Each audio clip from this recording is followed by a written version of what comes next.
पिता ने पुत्र से कहा, लाहौर जाओ और कोई सच्चा सौदा करो। पिता की बात मानकर वो चल पड़े। रास्ते में एक जगह उन्हें कुछ साधु तपस्या करते दिखाई दिए। उन्हें चिंता हुई कि इनके खाने पीने की व्यवस्था कौन करता होगा। उन्होंने पास के गांव से खाने पीने की सामग्री इकट्ठा की और साधुओं को भरपेट भोजन करवाया। इसके बाद वहीं से वो घर वापस लौट आए। जब वो खाली हाथ घर लौटे तो उनके पिता बहुत नाराज हुए।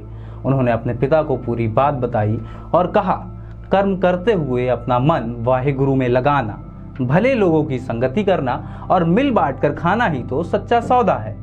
ये गाथा सिखों के प्रथम गुरु नानक देव जी के जीवन की है। गुरु नानक देव जी सिख धर्म के संस्थापक थे। नमस्कार, मैं निखिल और आप देख रहे हैं चेतना मंच का इतिहास से जुड़ा हुआ शो डेट। गुरु नानक देव जी का जन्म साल 1469 में तलवंडी नाम के गांव में हुआ था, जिसे आज ननकाना साहिब के नाम से जाना जाता है। उनके पिता का नाम मेहता कालू राय था, जो तलवंडी गांव के एक गवर्नमेंट ऑफिसर थे, और उनकी मां का नाम तृप्ति देवी था। 16 साल की उम्र में उनकी शादी कर दी गई। बचपन से ही गुरु नानक देव जी धर्म और ईश्वर संबंधी बातों में रुचि रखते थे। हालांकि उनके पिता को उनके ये काम बिल्कुल भी पसंद नहीं थे। जब वो छोटे थे तो उन्हें परंपरा के अनुसार एक पवित्र धागा बांधने के लिए कहा गया, लेकिन उन्होंने इस धागे को बांधने से साफ मना कर दिया और कहा वो सिर्फ ऐसा धागा बांधेंगे जो सभी धर्मों के गुणों से पवित्र हो। उनका ये जवाब सुनकर वहां बैठे सभी लोग चौंक गए कि कैसे कोई इतनी छोटी सी उम्र में इतनी बड़ी बात कर सकता है। वो हमेशा से ही सामाजिक पाबंदियों से दूर रहे और उन्होंने हमेशा ही अपना अलग मार्ग बनाया।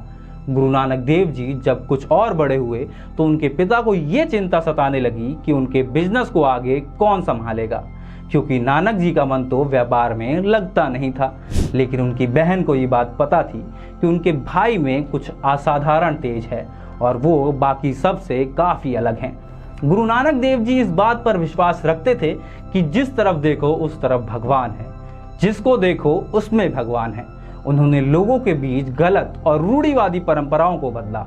औरतों पर हो रहे अत्याचारों को उन्होंने रोका और समाज में उनको बराबर का हक दिलाने पर भी काम किया। एक बार की बात है, उनके पिता ने उन्हें खर्च करने के लिए कुछ पैसे दिए।